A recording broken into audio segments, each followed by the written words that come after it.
Hello friends, our today's question in the bracket 5 power x bracket close power 2 is equal to 25. In this question we find out value of x. So here we write as in the bracket 5 power x bracket close 2 equal to 25. Now we find out factorization of 25.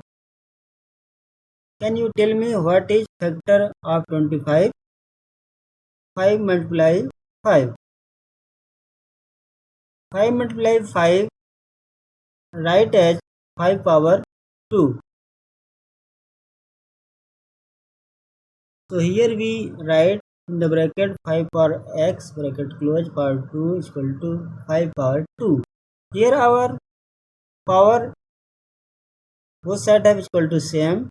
So power of 2 cancel to each other. Here remain our 5 power x equal to 5. When not written power of any number, power is 1.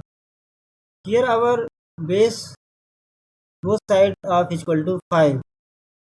So base of 5 cancel to each other. So here we write x equal to 1. So x is equal to 1. 1 is our answer.